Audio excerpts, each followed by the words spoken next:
Hi everyone, welcome to the Astrix show. I'm Gargi Das, and today we have Gourav Mohanty with us. So, how are you, sir? I'm great. I'm doing well. Thank you so much for having me here. I'm looking forward to the conversation that we're going to have. Yes, so today, the conversation will be about, political scenario of India and stuff. Yeah, I think we discussed that you're planning to get my book banned. So I think that's the whole agenda of this conversation. But okay, let's take this forward. Yeah. Yeah, okay. So, my first question will be to start the conversation, what's your view on the present, political scenario of India? Right. What's the thing that gets into your mind when we talk about political scenario? I think, of course, there is a very perceptible rise of the far right, which has emboldened a lot of aggressive forces that are clamping down a lot on minorities. So that is something which is completely plaguing the current political landscape and ecosystem. Yeah. And it is so widespread and open and brazen. It is no longer behind the screen, It's so open that now the entire world is getting to know about it. And I think it's a very scary thing that's even the whole eye of the world being on it is not stopping these people. Yeah. Right? So it irks me a little that we are in a time like this in 2023. But I'm hoping that there is some light at the end of this black tunnel. Yeah. So you said about this majority and minority thing. So have you ever thought that majority can be in danger? Of course. I mean, the whole idea of majority is just a numbers game. Right. When you do a census, you figure out, okay, the population here is more, the population here is less. That does not determine who the victim is going to be in a given scenario. Naturally, because of suddenly the rise of right-wing fundamentalism, now we're able to see a lot of violence that happens on certain sections and certain classes. But that does not in any way mean that there is not violence perpetrated on this majority class. I think what we have to do is just take a step back and rather than club any act of violence that happens in these brackets, look at it from a case-to-case basis. I think not only will that help us sympathize and empathize with the victims of those crimes, but also it will change the discourse at the national level where every crime is something which we look at it from a communal angle. Yeah. When it might not be a facet, right? And even if it is, I think that should be looked at from that scenario rather than generalize it and say, okay, this is the general characteristic of everyone. So it's a very complicated issue that I do not have the expertise to answer in terms of one fit all approach, But for me right now, when you do ask me that, what do I feel about the current political landscape? It is unnerving for me that it is not stopping. Yeah. So I basically asked you about this majority thing, keeping in mind the Manipur, the recent case where that Methi, they applied for that SC and ST caste because they are the majority in there. 53% of population is Manipur is of that Methi tribe. And that 53% is living on 10% of land. And the other, the Cookies and Nagas, that tribe, they can buy land from Metis, but Metis cannot buy land from them. Right. Yeah, so they appeal to the court that we should, be given the reservation. Exactly. Yeah. But the Cookies and Nagas, they continuously protested on this. So what do you think if you were in that place? So what decision you would have taken? I mean, I think anyone who's in that place, it's not not an unenviable job because I can imagine the kind of pressures that are there because there are so many situations like this where there's no right answer. Right? But when you look at the factual circumstances, you look at the history, you look at the geography, you look at the culture, civilization, traditions of every community that is involved. Yeah. You have to undertake a very detailed assessment to figure out whether they deserve to be protected or not.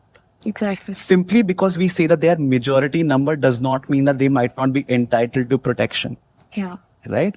Because the best example I can give you is the Britishers were very few in number. Definitely. Yeah. And we are the second most populated country, but we needed protection.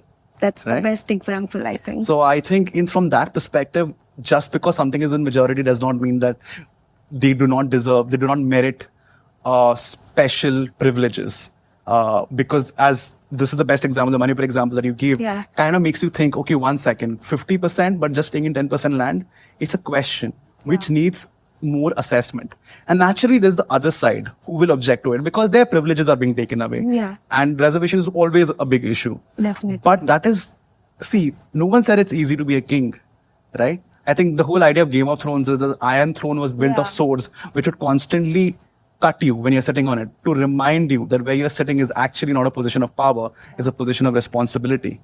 And that's what our government is supposed to do, in my personal opinion. Yeah. So should I consider that you are favoring the Methi tribe? I would not say that because, as I said, I do not have that much knowledge on the demographics involved, on the aspects which govern the historical aspect, and all of that information, which is very important to make that decision. See, that's what is happening. Like people with very limited knowledge on the dispute involved are passing judgments on media, right? Without understanding the nuances of the problem that is there. So asking me this question at this juncture is something which I can give you my personal opinion. But even that I would shy away from because as a person, I am not comfortable giving my opinion on something which I do not know the roots of. So that would be my answer. And I hope this is a stance which a lot of people start taking so that we just don't look at the first page and say that, okay, you know how there are in every newspaper, there's a slight paragraph given on every news item and it says continued on page 6, continued on page 7. But people don't turn the page. And that's becoming an issue with our reporting and media and stuff. So Okay, so while asking that question, answering that question, you mentioned that we have different culture and assessing different things. So from that thing, again, I would like to ask you a question that in India, majority of people speak Hindi. Yeah, but the people in the southern part of India, they continuously protest that why Hindi is given so much importance and why not Tamil. So what's your opinion on that? Because I believe that India, in every mile, the culture, the dressing, the way of speaking, language, everything changes. So every language should be given equal importance. But that doesn't mean the southern part even says that English should be used more than Hindi. But Hindi is our language. So, what would you like to say? I slightly disagree on that aspect because when you talk about Hindi, what are you referring to? Are we referring to the Devanagari script, which is the original script? Are we referring to actually Sanskrit, which is the mother of all languages, which should have been actually, if there is any national language, we should go for Sanskrit because from Sanskrit, Hindi has come, from Sanskrit, Tamil has come. Or are we looking at the Hindi script, which is in the Maghi script, which is the state of Bihar follows, right? So, that's the whole beauty of India, that within every village, within every community, the language spoken slightly changes. Exactly. And what is happening, what the South wants, and obviously I'm categorizing them as South, which I feel bad in doing because no, they're all very different states. What they want is not that their language be given a higher pedestal. They want all languages to have the same pedestal. There is a reason why we do not have one national language. Definitely. But what has happened is since the time of the Britishers, and actually even before that, there has been this north-leaning policy that has followed. Our Supreme Court is in Delhi. Right? What if a litigant in Tamil Nadu, who's a poor litigant, he's suffering, he has to travel all the way from here till Delhi to get justice. Right? And that's not fair. Right? So should we have branches down there? We don't know. But because Delhi is our capital, somehow everything is being focused there, which is fine.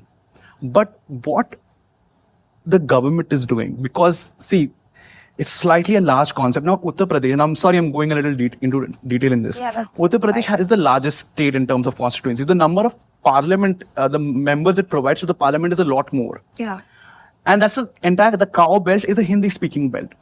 So they want that language to become a medium of communication.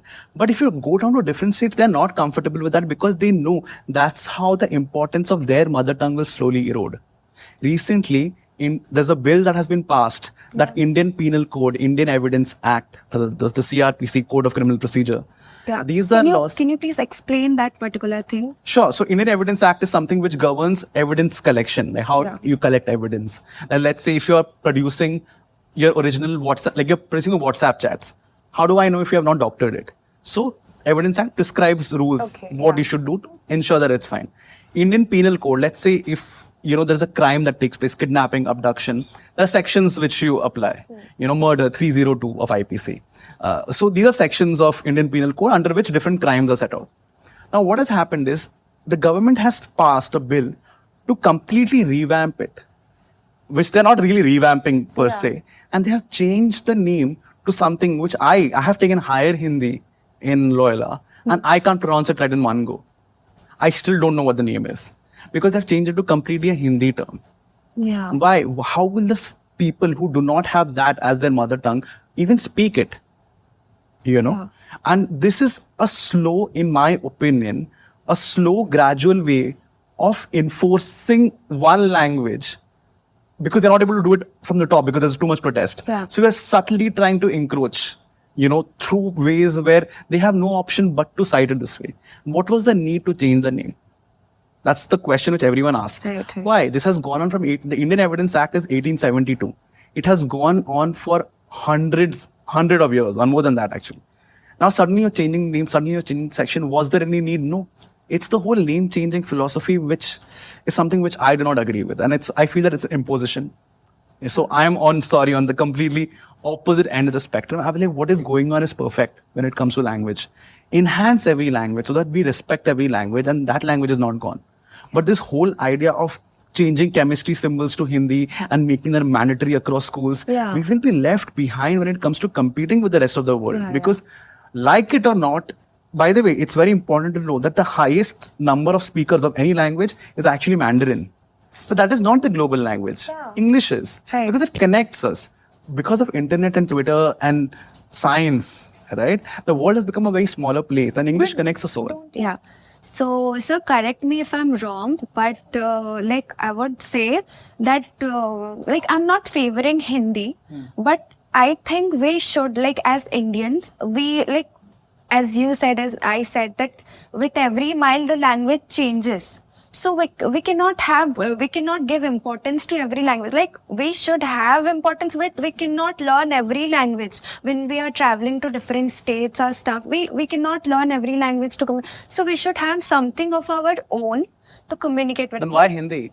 No, I'm not saying Hindi, but See, there is no language which can attain that status. Let's be honest about that. Yeah.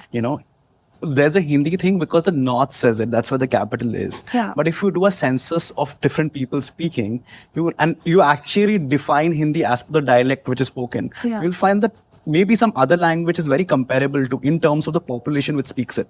Yeah. Right? That study has not been done. So this idea of having one language to unite us, okay, that's the whole, at least on the poster, that's what it says. Why? Aren't we Indians already united? When half the country doesn't want it, why does the other half want it? Again, I'll say I'm not favoring Hindi. No, I'm not talking about you in per se. I'm just see. I get the whole idea that we should have this whole idea. I respect that idea that one language which unites us all. But India is not a country. It's not a homogeneous country. It's easy with a country of a smaller size. Pakistan, very easy. Okay. China, again, very easy because they have been very isolated. And also China does not have one official. It has Cantonese, Mandarin and another sect which speaks completely some other language. There is no language called Chinese language, by the way. It's Mandarin, Cantonese and something else. Right? Yeah. So Japan has one language. Again, very small country. Germany, very simple. It's smaller than probably Odisha. Okay. Even Japan is smaller than Odisha. Correct. So these countries, it's very easy to have such a similar thing because it's a very homogeneous population. India, on the other hand, is the Indian subcontinent. We are called the Indian subcontinent for a lot of time because there is so much diversity. It's probably the most diverse country in the world, originally speaking, right? In terms of, and that shows the richness of our culture. Yeah. So the idea that other countries have one language which unites them, no, we are united without the need of having one common thing. No, not just about uniting, but we Indians also have this mindset that if the person in front of me is not able to speak proper English, then no matter how big degree the person has, how literate, how knowledge is, how intelligent the person is, we think of him as a illiterate. Right. Yeah. So I'm just talking that not something to unite us, but that change in our mentality. And But I think that, I'm so sorry if I hope I did not interrupt you, but you're absolutely right. I think this whole colonialism fed mentality where we think that English is at a higher level. it's slowly changing where you're respecting even the mother tongue, Yeah. which you have come up with. But I feel that is a different issue because I was just speaking about this whole idea of narcissism of minor differences, which is a concept where if you guys are similar in every way, any tiny difference between you both is abused and, obsessed over and whatnot, right? Yeah. So, like, let's say two similar people, suddenly one speaks maybe marginally better English, who will think of themselves as, I don't know, higher elevated beings, like all ICSE students think vis-a-vis CBSE students. Definitely. They don't think that CBSE students are illiterate by any way, given that CBSE people get such high board percentage and always get the better colleges. Yeah, but these ICSE people, like, I'm not. Oh, it's okay. We are snobs. I get that. Yeah, but they're like literally, our English is like they speak with that particular accent and like. I agree. But here's the thing. I have found that the superiority complex, which is problematic, is not just a facet of English. It's a facet of literally every language you can think of. If someone who speaks pure Sanskrit or that beautiful Hindi, which is like completely rooted in the origin, the purest way, let me call it that way, they will also look down on people who speak broken Hindi. Yeah. If you go to Karnataka right now and go to Bangalore, where apparently the joke is that how the Odiyas are there, okay. If you are not speaking Kannada, yeah, they get very aggressive. correct. Yeah. But again, so that's not an English thing, right? That's Kannada versus any other language, right? So this whole language supremacy issue is there everywhere with every language. Yeah. With English, yes, it was a big problem when it came to India, and that is historically connected. Yeah. And now that that feeling of this whole superiority complex, and I'm sorry, I'm constantly repeating that term, is being called out. Yeah. And I think that's a change that we are progressing. But that cannot be connected to making Hindi a common language across, or any language common across the country. Definitely. Make it so that every person feels very proud of their language, by giving them the importance. Yeah, that's the most important thing. Correct. Because I've seen we Odias normally whenever we go out, so like I've seen a lot of people, they say like they are, I don't know why they have this feeling of inferior feeling. Whenever they go outside, like out of Odisha, they say that no, I'm not Odia. But I would like to say I am a proud Odia. Yeah, absolutely. I see, but again, that's because of the circumstances, the privilege, the upbringing that you might have had. Yeah. I'm a proud Odia. I love being an Odia. I might not speak the greatest Odia. My Odia is a little like Naveen Patnaik. But I take pride in the history and the culture of my state. But here's the thing. There are certain times people who have gone through circumstances which they feel that they can't come out. But now with the fact that Odia people across Odisha, with the reels and whatnot, with stand-up comedy, with Chalo Odisha putting up tourist reels, with Roger Festival, suddenly the entire world knows it. People knowing about Bali Jatra. And first Indian K-pop idol is also from Odisha. See, great. See, and because of this, people are recognizing everywhere. What is our tourist tagline? Odisha, India's best kept secret. This secret is being unveiled to the world. And when people are looking at Odisha and saying, wow, what a beautiful state, that kind of pride will slowly start instilling in all those people who were earlier slightly shy of admitting that they're Odias. So see, but we're making a change toward that direction without the need of making Odia a compulsory language across schools. Yeah, definitely. Right? So I think we can achieve that without imposition. Yeah. Okay, guys. So the Sons of Darkness is out. You can find it on Amazon or your nearest store. Please go and check out. And sir, it was really great having you here. Thank you so much. I hope you have a great day ahead. Absolutely. Thank you. Cheers. Cheers.